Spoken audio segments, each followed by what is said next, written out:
C'est bon? Oui, c'est peut-être mieux celui-là. Alors, il faut appuyer où là? On, off, oui, d'accord. Hop, hop. Ouais. Voilà, c'est bon. Merci Nathalie et bonjour à tous et à toutes.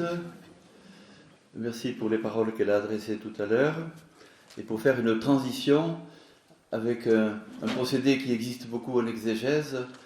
Vous savez qu'il existe des mots crochés. Le dernier mot qu'elle a prononcé, elle s'est présentée en disant « c'est moi ». C'est très joannique. Il y a le ego eimi dans l'évangile de Saint Jean qui est très très très important. Je le dis maintenant parce que je n'en parlerai pas tout à l'heure. Il fallait le loger. Alors vous avez vu que par une extrême prudence, j'ai donné à la première diapositive le titre de « Le 4e évangile selon Jean ». C'est exactement le titre en grec, selon Jean. Mais on parlera avec précaution du 4e évangile. J'ai choisi pour ce matin de précisément présenter l'évangile de Jean à partir de la conclusion, c'est-à-dire les versets 30 et 31 du chapitre 20. Donc c'est le deuxième. Voilà. Jésus a opéré sous les yeux de ses disciples bien d'autres signes qui ne sont pas consignés dans ce livre. Ceux-ci l'ont été pour que vous croyiez que Jésus est le Christ, le Fils de Dieu, et pour que, en croyant, vous ayez la vie en son nom. C'est la conclusion du 4e évangile, au chapitre 20. À vrai dire, c'est une première conclusion, car la narration rebondit au chapitre 21, et ce chapitre 21 est situé clairement en Galilée, le lieu de la résurrection du Christ, exactement au bord du lac de Tibériade, en Galilée, le lieu traditionnel des apparitions, avec l'épisode de la pêche miraculeuse, exactement 153 gros poissons, et suivi du long dialogue, notamment avec Pierre, et la triple question « Pierre, m'aimes-tu » Alors ce nouveau chapitre, le chapitre 21, sera doté d'une deuxième conclusion, mais je n'en parlerai pas aujourd'hui, sinon pour dire simplement ceci. À la différence de tout l'évangile et de cette première conclusion, l'auteur glissera un jeu, J-E, un jeu d'auteur, ce qui est étonnant, car il n'apparaît que ici, dans l'évangile de Jean, et c'est une manière d'écrire qui est davantage grecque que sémitique. Les textes de l'Ancien Testament et du Nouveau ne sont jamais signés, d'une part, mais d'autre part, ils ne sont jamais en jeu, car l'auteur présumé, non seulement est inspiré par Dieu, mais c'est davantage un collectif. Voilà, les textes ne sont pas fixés comme nous aujourd'hui, il n'y a pas un éditeur qui va mettre un point final, par exemple, à cette parution du cahier évangile. Les textes sont copiés et quelquefois ajoutés, etc. Il n'y a pas de texte figé. C'est davantage le fruit d'une réflexion communautaire, collective, ecclésiale. Et donc quelqu'un a trouvé la nécessité de rouvrir, compléter l'évangile de Jean avec ce chapitre 21. Cette deuxième conclusion dit ceci, je ne crois pas l'avoir mise, mais je vous la lis. Non. C'est ce disciple qui témoigne de ces choses et qui les a écrites, quoique vous avez les deux conclusions là, la diapo suivante. C'est ce disciple qui témoigne de ces choses et qui les a écrites, et nous savons que son témoignage est conforme à la vérité. Jésus a fait encore bien d'autres choses, et si on les écrivait une à une, le monde entier ne pourrait, je pense, contenir les livres qu'on écrirait. C'est la deuxième conclusion. Alors ce chapitre 21 de la vie des spécialistes est un ajout. Encore une fois, ça n'a rien d'étonnant. Et de même que le prologue que nous verrons en fin de matinée est sans doute un emprunt à un hymne qui existait déjà, sans doute, en l'honneur du Verbe de Dieu, mais nous y reviendrons tout à l'heure. Alors, je resterai sur la première conclusion, et c'est la première conclusion au chapitre 20 qui permettra de parler brièvement, bien sûr, de l'ensemble de l'évangile de Jean pour le présenter. Donc Jean, chapitre 20, versets 30 et 31. Que dit-il ? Jésus a opéré sous les yeux de ses disciples bien d'autres signes qui ne sont pas consignés dans ce livre. Mon premier commentaire sera sur le livre, ce qu'il appelle le livre. Le livre, c'est davantage un rouleau, mais enfin, le livre, c'est un ensemble. L'auteur ne se nomme pas ici. Comme je viens de le dire, c'était davantage l'usage du monde grec, mais pas des auteurs sémitiques. Cependant, le livre est écrit en grec, comme l'ensemble du Nouveau Testament, et vous qui êtes habitués au groupe biblique, vous le savez. Chacun des livres du Nouveau Testament, des lettres de Paul jusqu'aux lettres de Jacques, Pierre et Jean, tout est écrit, et l'Apocalypse, tout est écrit en grec. Ce qui ne veut évidemment pas dire que l'auteur est grec. Il s'adresse à des communautés dont le grec est la langue.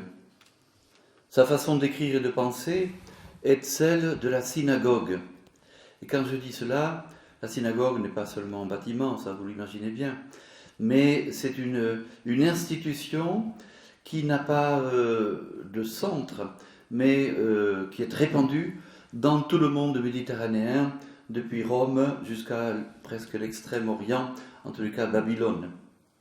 Babylone étant le plus grand foyer de pensée rabbinique à partir du 1er siècle et qui influencera beaucoup le judaïsme postérieur et actuel aussi.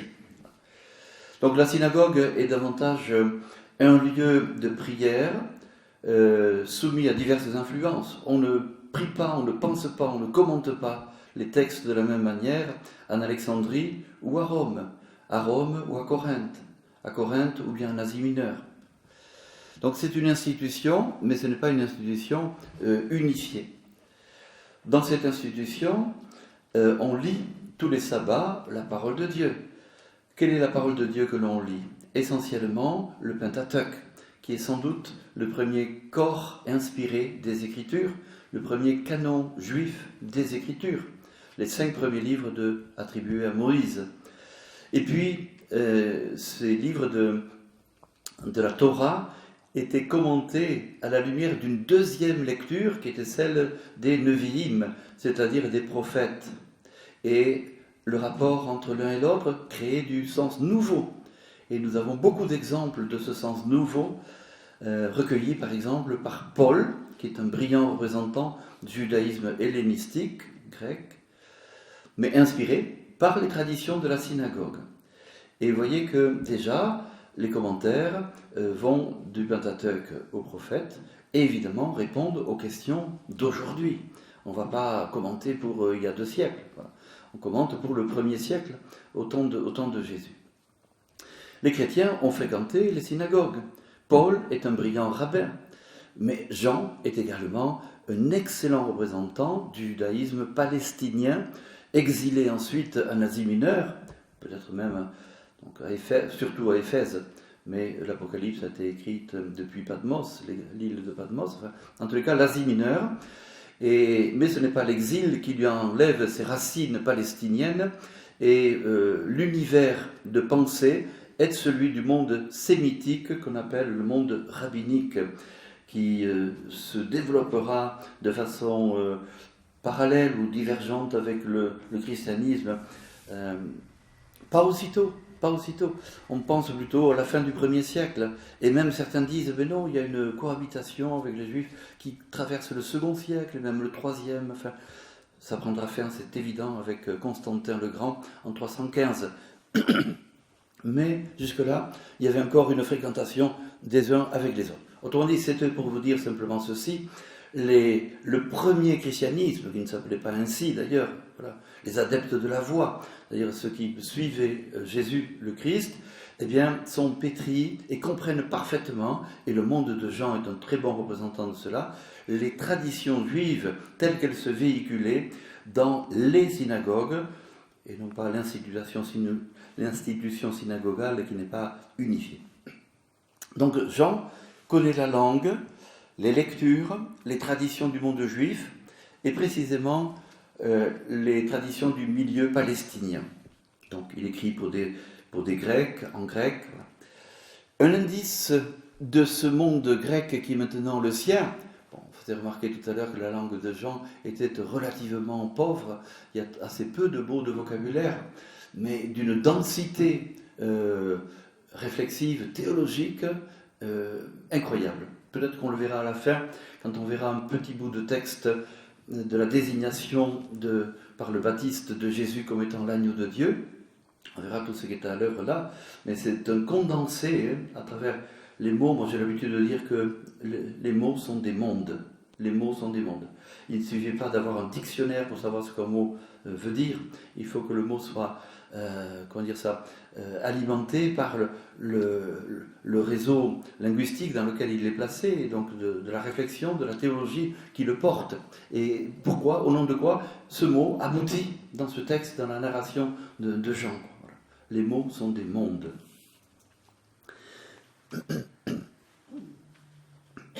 Donc il écrit pour des Grecs. Il emploie dans sa conclusion le mot de Christ, c'est ce que nous avons vu. Ce mot Christ, Christos, est un mot grec qui veut dire, comme vous le savez tous, marqué par l'onction, désigné par l'onction pour prendre soin du peuple, comme le faisaient les rois et les prêtres de la première alliance. Mais cet auteur n'a pas toujours utilisé ce mot, Christos. Par deux fois, en parlant de Jésus, il le désigne comme le Messie, qui est de la désignation hébraïque, Meshiach, qui veut dire pratiquement la même chose, mais vous savez qu'un mot, quand il est traduit, n'est pas reçu de la même manière, il n'y a pas la même tradition. La première fois que ça arrive, c'est au verset 41 du premier chapitre, nous avons trouvé le Messie. Nous avons trouvé le Messie. C'est André qui dit cela à Pierre, son frère. Et une main, le rédacteur, appelons-le le rédacteur, une main s'empresse d'ajouter juste après ce qui veut dire le Christ. Et vous comprenez la subtilité. Si Jean n'avait parlé que du Messie, les gens à qui l'auteur écrit n'auraient peut-être pas compris. Et donc, il traduit en grec. Le Messie, oui, ce qui veut dire le Christ. Ce qui veut dire que les auditeurs étaient davantage sensibles au mot Christ qu'au mot Messie. D'ailleurs, André-Paul a fait toute une histoire du mot Messie, et il voit que c'est un mot qui est apparu relativement tardivement pour désigner ensuite des textes qui antérieurement pouvaient parler de celui qui viendrait, c'est-à-dire le Messie, le Christ. Mais vous voyez ici l'indice, c'est que le narrateur exprime le besoin de traduire en grec. Donc Jésus était le Messie, mais qu'est-ce que ça veut dire? Le Christ. Voilà. Vous voyez? Donc, ce qui veut dire que les auditeurs sont davantage grecs que juifs. Ça ne veut pas dire qu'ils ne savent pas les traditions qui sont autour, mais voilà, la langue est celle-là. C'est une indication donc, qui souligne le fait que l'auditoire ne fait pas immédiatement le lien, trace de l'éloignement conséquent entre les faits racontés, qui se déroulent dans les années 30, 33, et les faits rapportés ou écrits dans les années 70 à 100, puisqu'on dit que le 4e évangile est le dernier des 4 évangiles, et la rédaction finale serait plutôt autour des années 100, mais je dis 70 à dessein, parce que l'évangile qui a fini d'être écrit dans les années 100 en gros, a commencé d'être écrit bien avant, comme tous les évangiles. Je ne parle pas seulement des traditions orales, mais vraisemblablement, il y avait un premier écrit joannique dans les années 70, avant que les communautés chrétiennes ne quittent Jérusalem.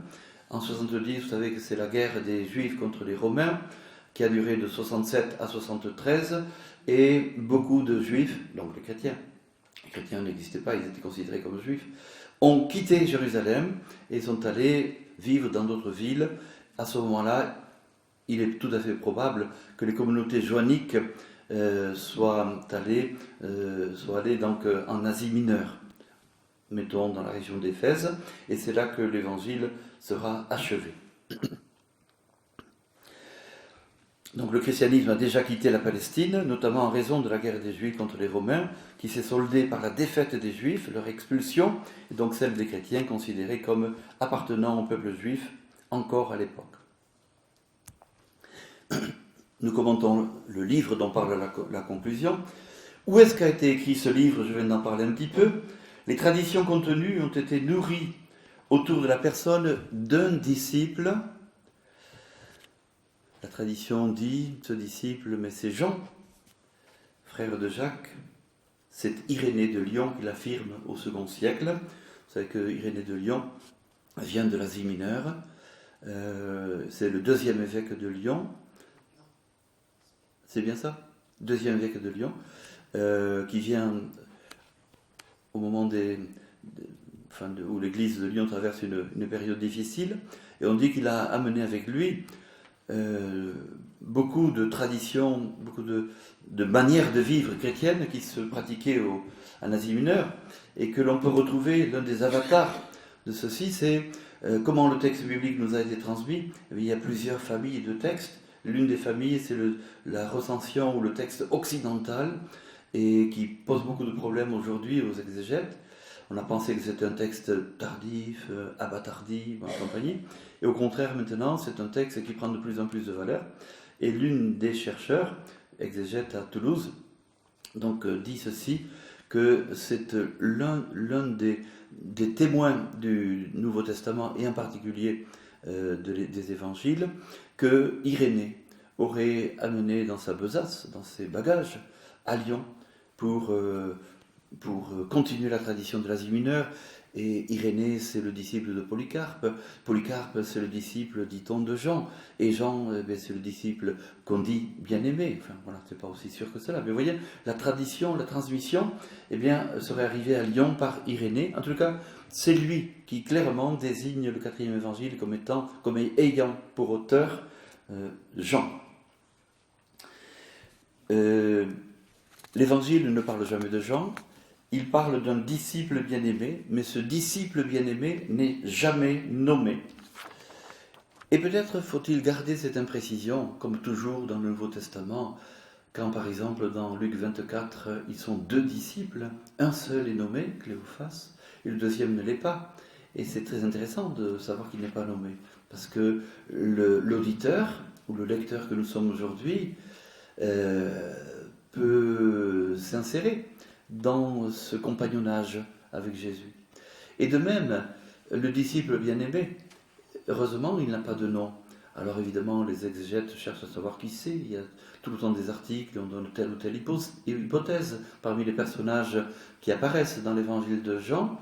Mais peut-être vaut-il mieux qu'il ne soit pas nommé, car le disciple bien-aimé a un rôle tout à fait particulier. Il n'apparaît qu'à partir du chapitre 13, c'est-à-dire au moment où on entre dans le livre de la gloire, c'est-à-dire de la passion, des grandes prières de Jésus, et puis de la passion, et puis de la résurrection. Et c'est celui qui est à son côté au cours d'un repas. On ne raconte pas le repas, mais du lavement des pieds. Et donc c'est lui qui a une place de choix, ce qui veut dire que c'est une figure privilégiée pour dire que l'un des 12 au moins, qui n'a pas de nom, mais qui s'appelle le disciple bien-aimé, est entré dans la compréhension globale, complète, la plus profonde de l'identité même de celui qui s'appellera, on l'a dit tout à l'heure, je suis, ego eimi, qui rappelle la révélation du nom du Seigneur à Moïse au chapitre 3, verset 14 du livre de l'Exode. Voilà. Donc il y a un rappel, je suis, et dans l'Ancien Testament c'était je suis celui qui serait, je suis celui qui suis, etc. Donc vous voyez, donc comment Jésus est identifié à celui qui est. Enfin, celui qui est, c'est une mauvaise traduction, c'est les Grecs qui ont traduit comme cela. Je suis celui qui suis, je suis celui qui serait, Je suis celui qui se révèle dans l'histoire et qui vous apparaîtra ou que vous comprendrez au fur et à mesure que vous avancerez. Celui qui se révèle. La révélation, c'est un dévoilement, mais pas immédiat ni de façon fulgurante comme pour saint Paul, mais de façon progressive. Donc, je suis.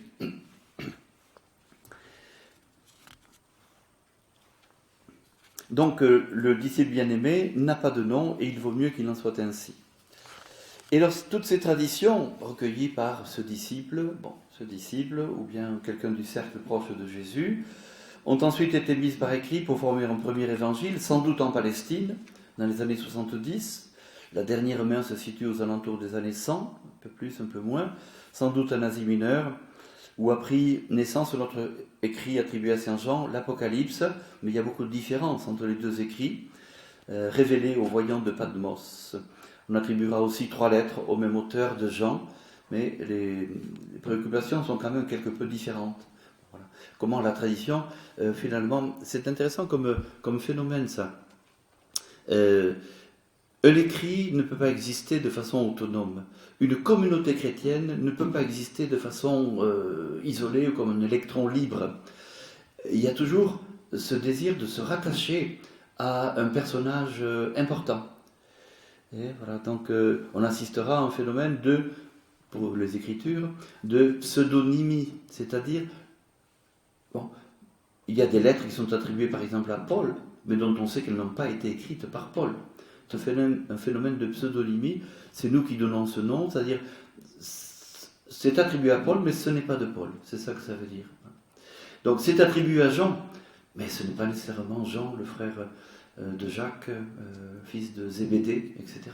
Voilà. Vous voyez ? Donc, et c'est un phénomène qui est très important. Pour la communauté, c'est pareil. Il ne peut pas y avoir d'électrons libres. C'est comme ça que de toutes les communautés chrétiennes qui ont été fondées, formées ici en Europe, et surtout dans le sud de la France, ici chez nous, sont rattachées à quelques personnages célèbres. Voilà. Et donc, par Lyon, nous sommes rattachés à Polycarpe, Polycarpe à Irénée de Lyon, comment il s'appelle,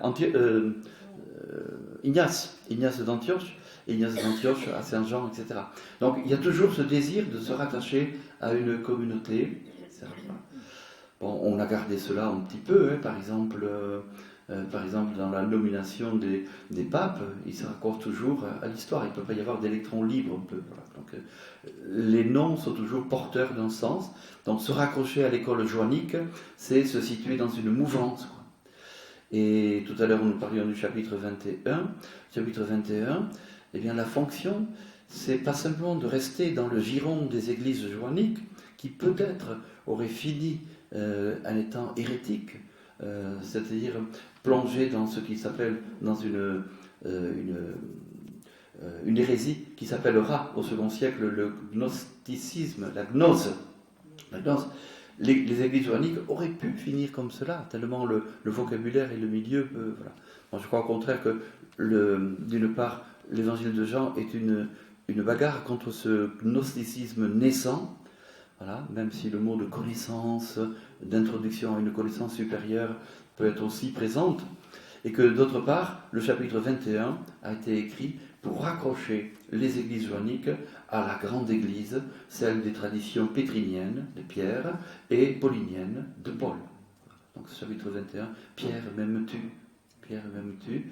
Voilà, donc les églises joanniques se disent, eh bien voilà, le disciple choisi par Jésus pour paître les brebis, le troupeau, et devenir donc pasteur de l'église naissante.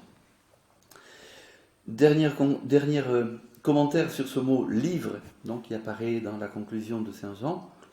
Ce livre, enfin, est le 4e de la série des évangiles. Cela encore, nous le devons à Irénée, celui qui a classé les évangiles pour une préoccupation bien contemporaine de son temps. Déjà au second siècle, il y avait des divisions et des divisions. On a parlé de la gnose qui fait des ravages, qui est présente à Rome aussi, avec le personnage de Marcion, qui lui aurait voulu laisser de côté tout l'Ancien Testament et ne choisir que quelques petits passages évangile de Luc, en particulier dans le Nouveau Testament. Eh bien, Irénée prendra la plume et va écrire un long ouvrage qui s'appelle Contre les hérésies. Et c'est comme cela que nous connaissons la plupart des courants qui traversaient toutes les communautés chrétiennes et que Irénée écarte.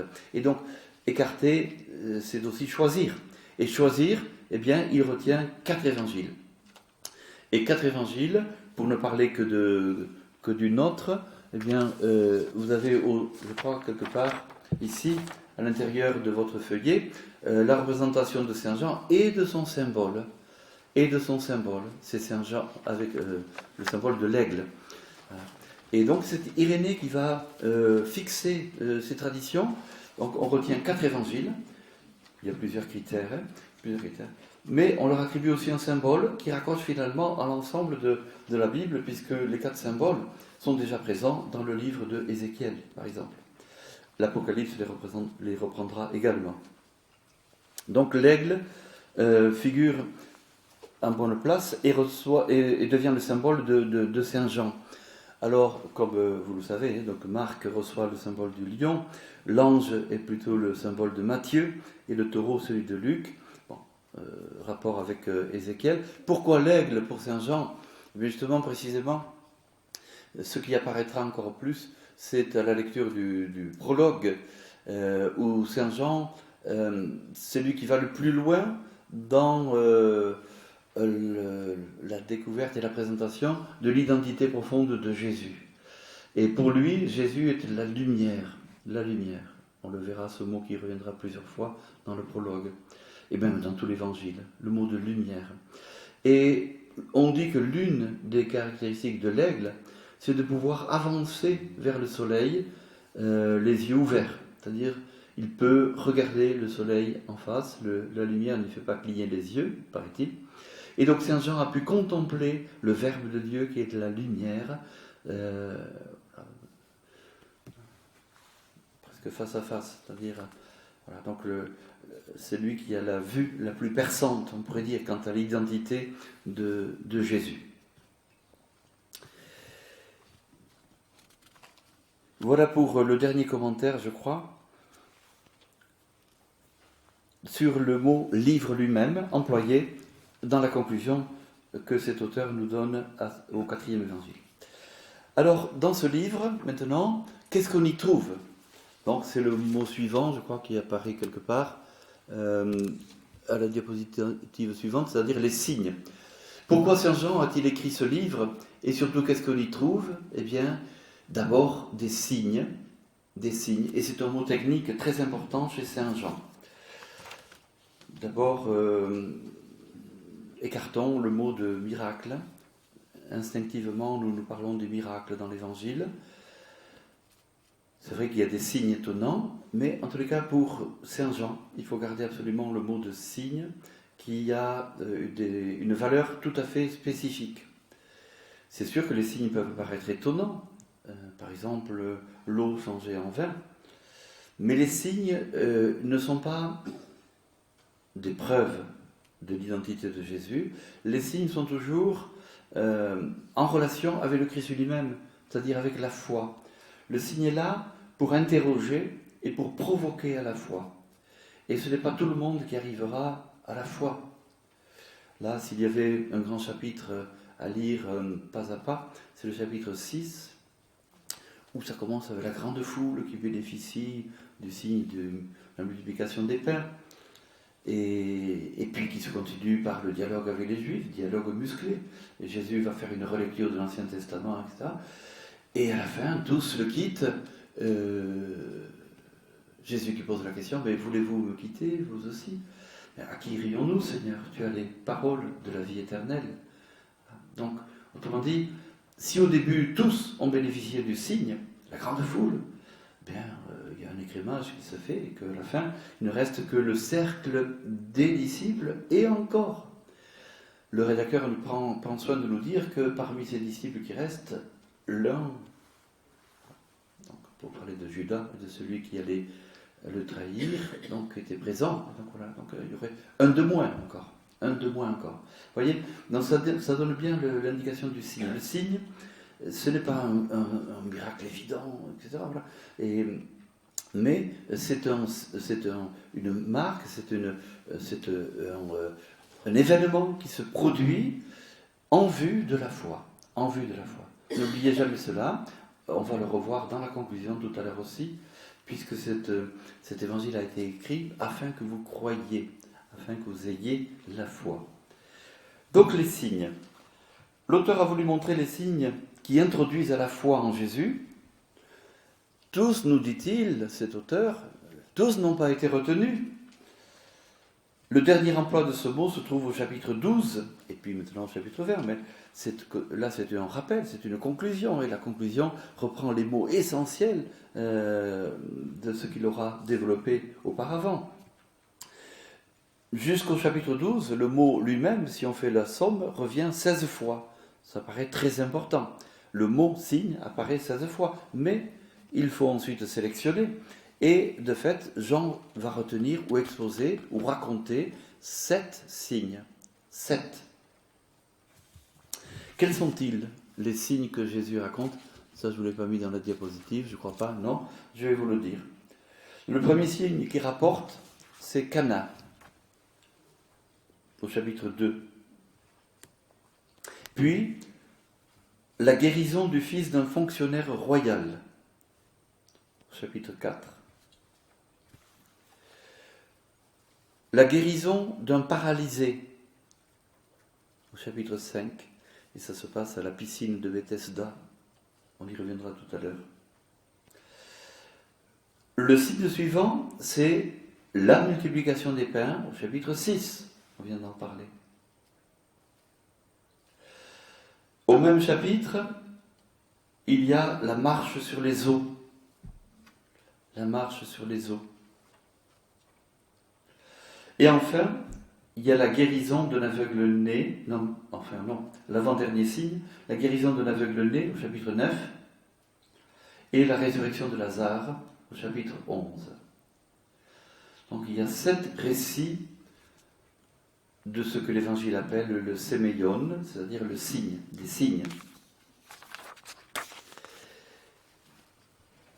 Alors cette observation des 7 signes regroupés dans les 12 premiers chapitres fait déterminer un plan relativement simple dans l'Évangile de Jean.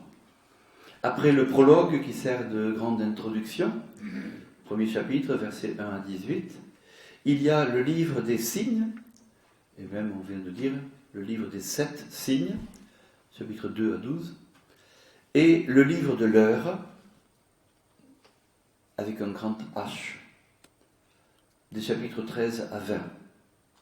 Ce livre de l'heure est aussi appelé le livre de la gloire.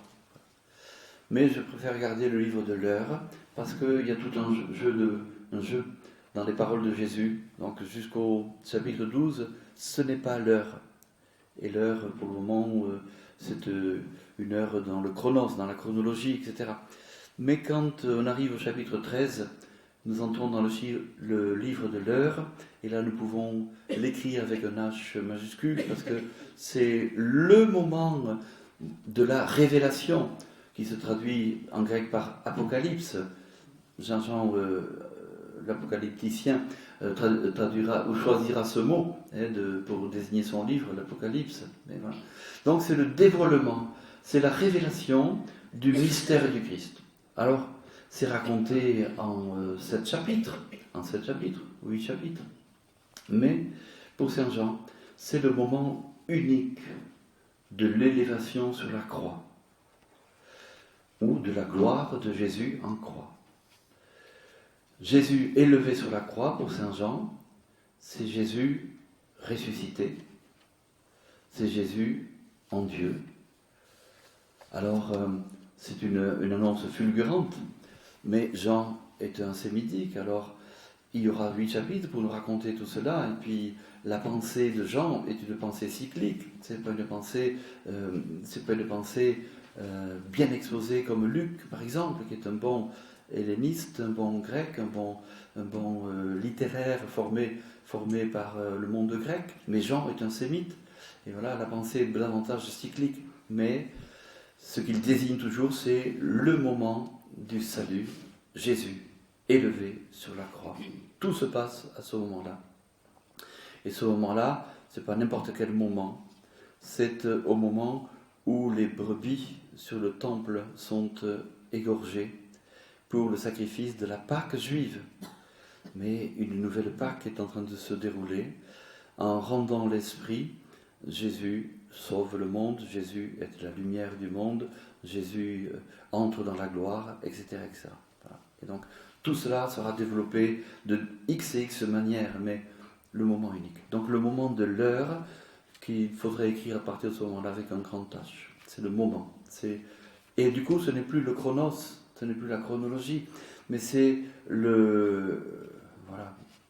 C'est Luc qui emploierait le mot de kairos, c'est-à-dire le moment favorable, le moment opportun, le moment décisif du salut, le moment du salut, au moment où Jésus rend l'Esprit.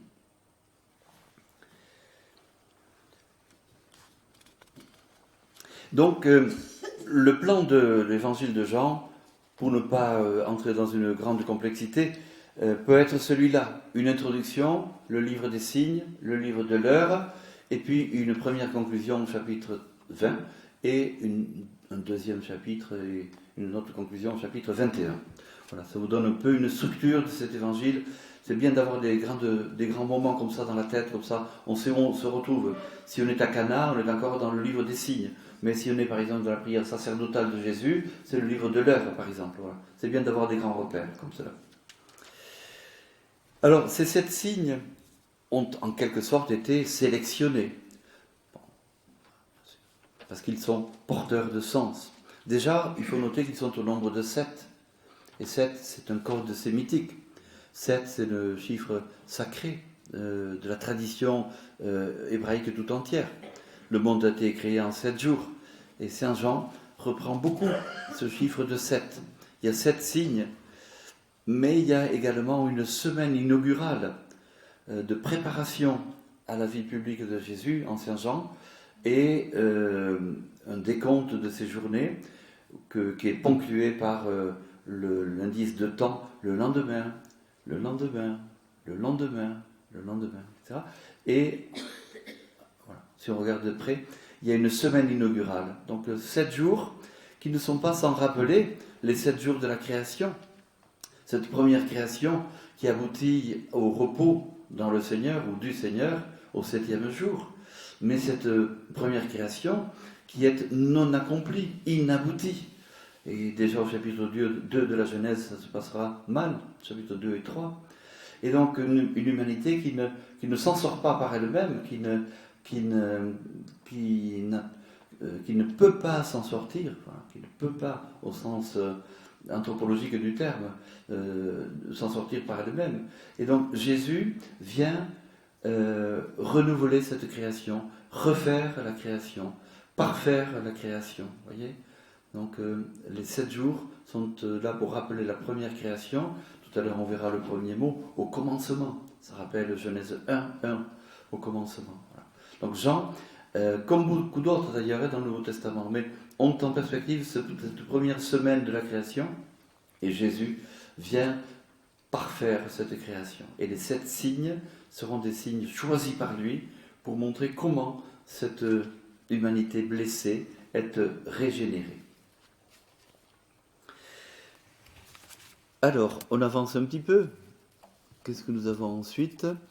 Le verset 31. Donc, il a écrit ces signes. Et ceux-ci, les signes, ont été mis dans le livre pour que vous croyiez, et l'objet de la foi, que Jésus, le Christ, est le Fils de Dieu. Et pour que, en croyant, vous ayez la vie en son nom. Le dernier bien escompté, ça sera la vie. Mais pour y arriver, donc c'est la foi. Bon, c'est dit clairement, c'est-à-dire les signes ont été donnés pour que vous croyiez. Donc la valeur des signes, c'est en vue de la foi. Tandis que dans les synoptiques, vous connaissez la différence. Dans les synoptiques, c'est crois-tu et le signe arrive. Donc la foi est le déclencheur du signe étonnant de Jésus. Tandis que là, Le signe est posé par Jésus et il est fait pour amener à la foi, pour que vous croyiez et en croyant que vous ayez la vie éternelle. Alors, pour que vous croyiez que Jésus, le Christ, est le Fils de Dieu. Donc le 4e évangile retrace la vie de Jésus, on vient de le voir, il a opéré des signes, et c'est ce passé de Jésus fait de signes, et encore une fois, plutôt j'ajoute que les signes ne sont pas des faits ponctuels, mais des faits en vue de la foi. Autrement dit, les signes sont sans cesse actualisés. Il y a un aujourd'hui des signes, un aujourd'hui des signes. Et cet aujourd'hui des signes, en Saint Jean, vient au jour par la mémoire. Vous vous souviendrez quand vous lirez des textes, de voir ce qui se passe au niveau de la mémoire et comment la mémoire chrétienne fonctionne. Donc le signe n'est pas un fait du passé, mais c'est un fait actualisé dans le présent. Et de quelle manière? Donc, par la présence même de Jésus. Il y a beaucoup de textes qui l'indiquent. Alors l'auteur désigne le destinataire, c'est vous. Donc le lecteur, ou bien l'auditeur, ou bien les lecteurs aujourd'hui, c'est vous. Donc on ne peut pas dire que c'est tout le monde. Alors vous allez me dire, quoi, l'évangile serait restrictif, ça ne serait pas pour tout le monde. Bon. Non, il est pour tout le monde, mais pour que tout le monde entre dans le vous, c'est-à-dire dans celui qui lit, qui accueille, qui reçoit les signes et qui entreprend un parcours de la foi,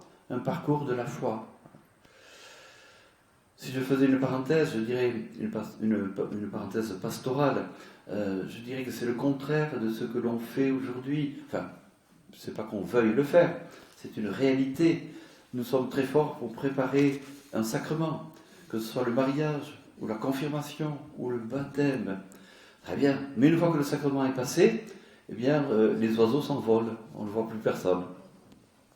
Eh bien, c'est le contraire de ce que veut Jean et ce que les traditions orthodoxes ont gardé, c'est-à-dire la mémoire du signe. Tu as reçu le signe du baptême. Eh bien, voilà. Quel est ton chemin de foi que tu entreprends maintenant? Voilà. Et non pas comment tu vas te préparer à ce signe. Oui.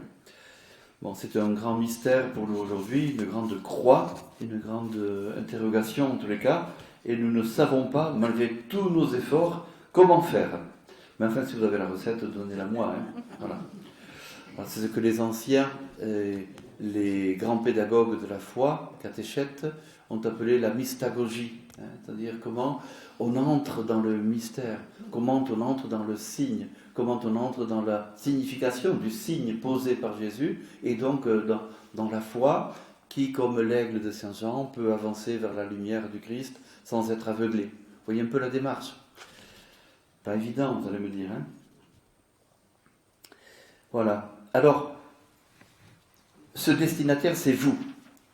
Ce destinataire, c'est le lecteur, celui au temps de Saint Jean, mais pour nous aujourd'hui. Nous sommes invités à faire un détour par le monde de Jean pour entrer dans ce qu'il dit, pour entrer dans le sens des signes, pour entrer dans les paroles du Christ, Meshiach, le Messie.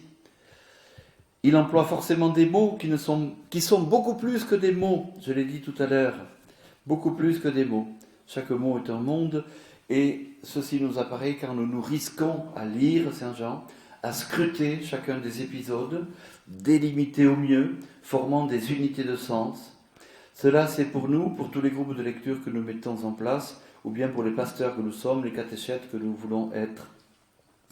Mais déjà, le lecteur au temps de Jean, ce lecteur est réel, et non pas fictif ou imaginaire. Et Alain Marchardou, qui est un grand professeur à la retraite maintenant, mais de Toulouse, lui, il parlerait d'un pacte de lecture. Le pacte de lecture. Une œuvre ne peut pas être comprise s'il n'y a pas une harmonie ou bien une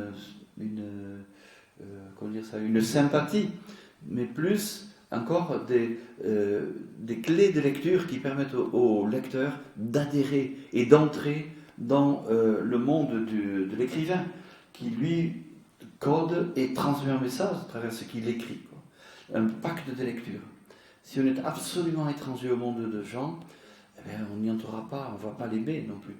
On préférera Luc, et on a raison aussi, mais enfin, voilà, c'est plus difficile. Alors déjà, dès le IIe siècle, on a dit que c'était un évangile spirituel. Alors spirituel, je le crois, au sens où qu'on a dit, c'est-à-dire de l'aigle qui peut scruter la lumière et entrer dans la lumière. Ça, je le crois. Mais aujourd'hui, spirituel est un mot dévalué, à mon avis. Spirituel, tout le monde est spirituel, vit dans la spiritualité de X, de Y, de la lumière, des arbres, de l'herbe, enfin tout ce que vous voulez. Bon bref, on a tous une spiritualité et c'est très bien, je n'ai rien contre. Mais oui, alors donc, c'est un mot le mot spirituel, il faut le garder. Si on garde toute la force du mot spirituel dans Saint Jean, il ne l'emploie pas, hein, mais c'est le second siècle qu'il l'emploie, et nous avec. Et donc là, vous verrez à la lecture que Jean est spirituel en ce sens qu'il y a des sens successifs à ce qu'il raconte. Par exemple, quand la Samaritaine arrive au puits, le puits est réel. Le puits existe depuis des générations et des générations. C'est le puits de Jacob, le puits de Sichar, etc. Il y a des traditions à ce puits. C'est la réalité convenue, traditionnelle. Voilà. Mais ce puits, comment Saint Jean va nous parler de l'eau qu'il y a dans ce puits? Normalement, le puits, l'eau elle est au fond, il faut un seau pour puiser. Voilà, en fait, la Samaritaine est arrivée avec quelque chose, un seau pour puiser. Quoi. Mais Jésus ne va pas parler de l'eau qui est au fond du puits, mais de l'eau qui jaillit. Et finalement, ce puits devient source ou fontaine, une source jaillissante. Et on change complètement de sens. L'eau est le symbole de la vie que Jésus vient de donner. Il n'y aura plus besoin de seau pour puiser, etc. Voilà. Donc, vous voyez, spirituel dans ce sens. Jamais Jean ne néglige le réel, la réalité, l'inscription du Verbe dans l'histoire. Il y a des choses très concrètes. Le puits, la piscine de Bethesda, ce sont des choses qui existent. Et donc, mais à partir de là, on va passer un premier sens, un deuxième sens. Et pour passer d'un sens à l'autre, quelquefois, il y a une question un peu naïve de quelqu'un qui dira, par exemple, mais comment peut-on renaître? Est-ce que je dois rentrer dans le sein de ma mère? Voilà. Bon, ces questions naïves sont au service de la narration pour approfondir, pour entrer plus profondément dans le sens. Ou bien il peut y avoir le quiproquo. Ah, Jésus parlait de là, et les autres comprennent autre chose. Par exemple, lors des tables des marchands renversées au temple, eh bien, il y a un quiproquo. Comment toi, tu reconstruirais en 3 jours ce bâtiment, et ce bâtiment, il avait déjà commencé à être érigé. Bon, le nouveau temple avait commencé à être érigé par Hérode le Grand, donc il y a déjà 40-50 ans. Et il ne sera pas terminé, il sera terminé, voilà, vous voyez que la prophétie de Jésus a encore du sens, hein, il sera terminé à la veille de la guerre des Juifs contre les Romains. Autrement dit, à peine fini, il sera démoli. Enfin, vous voyez, donc ça dit beaucoup de choses de ce que nous essayons de faire matériellement dans notre vie humaine, simplement. Et donc, comment toi, le quiproquo, en 3 jours, tu rebâtirais ce temple? Bon, mais lui parlait du temple de son corps. Lui parlait du temple de son corps. Vous voyez? Donc, la question naïve, le quiproquo, ce sont 2 moyens littéraires que Jean a pris pour toujours creuser, aller plus loin et arriver à ce sens le plus juste, le plus profond de l'identité de Jésus. Donc ce lecteur n'est pas fictif ni imaginaire, il y a comme un pacte de lecture qui entre dans le codage du texte, il y a ce pacte de lecture entre l'auteur et ses destinataires, et nous sommes nous aujourd'hui parmi les destinataires. Voilà, par exemple, on verra tout à l'heure, quand je veux dire l'évangile, le 4e évangile commence par « Au commencement était le Verbe », le lecteur de Jean sait que la Bible, au livre de la Genèse, a commencé de cette manière. Il se passera donc avec Jésus quelque chose de semblable. Ce qui a commencé au commencement commence avec Jésus maintenant. Dieu dit, par exemple, au commencement, c'est la parole efficace de Dieu. Dieu dit et cela fut. Par Tout le monde connaît que la lumière soit et la lumière fut. Tout le monde le sait, y compris ceux qui n'ont jamais ouvert une Bible, mais on l'entend ça, on l'entend. Donc la parole efficace de Dieu qui a créé. Dieu a créé le monde par la parole. Et c'est donc au commencement, quand Dieu créa le ciel et la terre, il dit. Donc Dieu, la tradition rabbinique au 1er siècle dira que le monde a été créé par la parole. Eh bien, Jean va commencer directement comme cela. Au commencement était le Verbe. Au commencement était la parole. Parole efficace.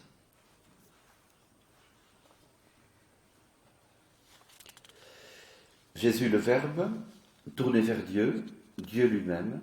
Donc Jésus vient commencer une nouvelle création. Ou bien, comme chez Nicodème, la possibilité d'une renaissance. Recréation, renaissance. Tout cela, le lecteur le décode facilement. Alors facilement, pas sûr. Les questions quelque peu naïves obligent à creuser le sens, comme on vient de le voir, avec la Samaritaine, avec Nicodème, notamment. Ceci nous introduit dans une autre caractéristique de l'évangile de Jean, donc Nicodème, la Samaritaine, Lazare, le bon centurion, etc., etc. Jésus, plutôt le 4e évangile, va typologiser, typer, c'est-à-dire, c'est pas un récit continu comme dans les synoptiques, c'est des épisodes avec un personnage principal. Et chacun de ces personnages, j'ai l'habitude de dire que c'est comme un mini-évangile. Si vous ne lisez que le chapitre 6, vous avez un évangile en résumé. Tout ou presque y est dit.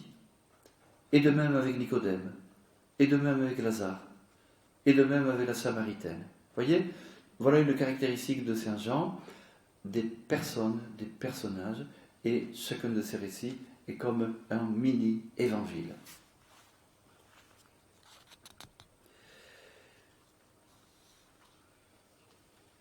Ainsi, l'auteur, comme tout auteur, s'adresse à un public ciblé, donné, ici une communauté capable de comprendre ce que Saint Jean leur dit, ou l'auteur du 4e évangile leur dit, parce qu'ils font partie de son monde et qu'ils ont déjà reçu le Christ, le Messie, dans ces termes, dans ces symboles, dans ces catégories de pensée, dans ce vocabulaire.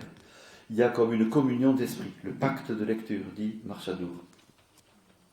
Alors pourquoi dans ce livre tous ces signes ont été écrits? Pour que vous croyiez. Donc la foi est le but, que Jésus, le Christ, est le Fils de Dieu. La foi, pour que vous croyiez, la foi est l'objet de la narration de l'ensemble de l'Évangile et de chacun des chapitres avec tel personnage. Chapitre 6 par exemple, comme nous venons de le voir, les Samaritains, chapitre 4 là, les Samaritains vont conclure en disant « Nous savons maintenant, ce n'est pas sur tes dires à la Samaritaine que nous croyons, mais nous savons maintenant que tu es, Jésus, le sauveur du monde. » Voilà. Donc la déclaration de foi des Samaritains à la fin du chapitre 6. Bon, il en est de même dans chacun des récits qu'il a racontés. Alors, voilà une question annexe, si tout cela a été raconté en vue de la foi, les historiens du XIXe siècle vont poser la question, mais alors, il n'y a rien d'historique dans tout ça, c'est uniquement la foi qui vous concerne. Je l'ai déjà dit tout à l'heure, Saint Jean part toujours de faits précis, de lieux précis, de noms précis, de dates précises, repérables dans le calendrier juif de l'époque, etc. Et donc les historiens ont été obligés de revoir leur copie. Par exemple, le chapitre 5, la piscine de Bethesda, bon, ça c'est la pure imagination de Jean. Jamais il y a une piscine avec 5 portiques. Jamais, jamais, jamais. Eh bien, vous qui avez été en Israël, vous savez qu'à Bethesda, on a retrouvé d'immenses bassins, c'est pas la piscine, d'immenses bassins, effectivement, avec 5 portiques, 5 colonnades. Et donc à côté, il y a des petits bains rituels consacrés au dieu Esculape, le dieu Asclépios, le dieu guérisseur. Et c'est là que Jésus intervient pour celui qui demandait à être plongé dans ces bains rituels. Jésus n'aura pas besoin de le plonger, il le sauvera avant. Vous voyez, donc Saint Jean n'est pas spirituel au sens de éthéré, mais il a les pieds dans sa terre palestinienne, il a sa tête dans les codes de la vie juive de l'époque, etc. Il part tout le temps de là pour aller plus loin, mais il part toujours de là. Voilà, donc les historiens du XIXe siècle ont dû revoir leur copie. Saint Jean n'est pas un écrivain éthéré, même s'il a écrit pour que vous croyiez, en vue de la foi. Donc vous voyez, ça dit quelque chose quand même de la nature des écrits que nous avons dans le Nouveau Testament. Ce n'est pas des articles d'une encyclopédie, ce n'est pas des récits d'histoire comme les historiens essaient de reconstituer par exemple Vercingétorix ou d'autres personnages de Napoléon, ou même de Gaulle, encore que même pour eux, l'histoire a toujours besoin d'être réécrite. Bon, toujours besoin d'être réécrite.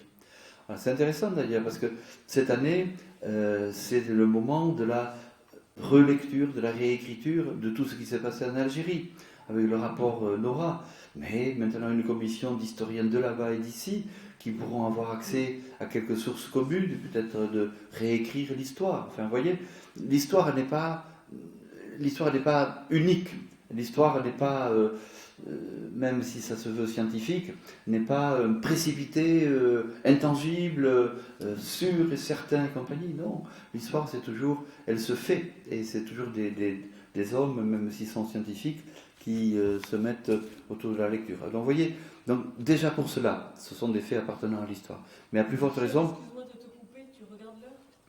Merci. Pour que vous croyiez. Et puis le bien escompté, c'est pour que vous ayez la vie. Alors bien, effectivement, je conclus. À quelle heure c'était la fin là ? C'était 40, on n'est pas à 40. Et ensuite, il y a le jeu des questions. Après, il y a des questions jusqu'à... Ah, voilà. Et bien donc, bon, voilà. Et donc, je vais conclure sans entrer dans l'exemple que je voulais donner de la désignation par Jean-Baptiste, par Jean, qui ne baptise pas, par Jean, de Jésus comme étant l'agneau de Dieu. Bon, mais je conclus en disant ceci. Alors, ces faits ont été rapportés, ces signes ont été écrits pour que vous croyiez et que, en croyant, vous ayez la vie. La vie. Alors, je laisse simplement les questions, je n'y réponds pas. Est-ce un bien désirable aujourd'hui que la vie ?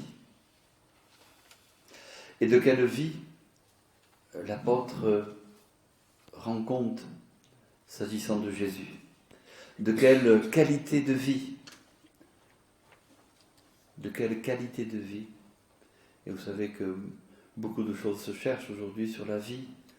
L'anthropologie est complètement bousculée par tout ce que la science, la médecine permet aujourd'hui. Qu'est-ce que la vie? La vie est la vie pour qui? Qui sont aujourd'hui les Samaritains, la Samaritaine? Qui est aujourd'hui Nicodème? Qui est aujourd'hui le centurion romain qui s'approche de Jésus? Qui est aujourd'hui Lazare? Voilà.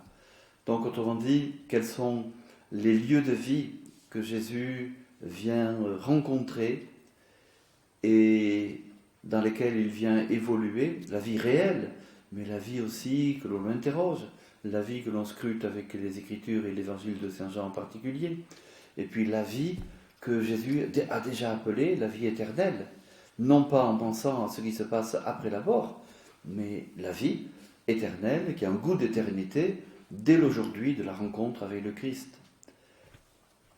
Voilà, je termine donc tout à fait avec ces questions.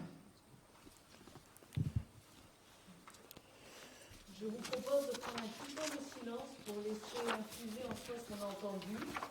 Éventuellement, pour quelques notes sur les questions après la question, mais vraiment. Bravo, vous pouvez le donner pour vous-même. Voilà. Oui, voici.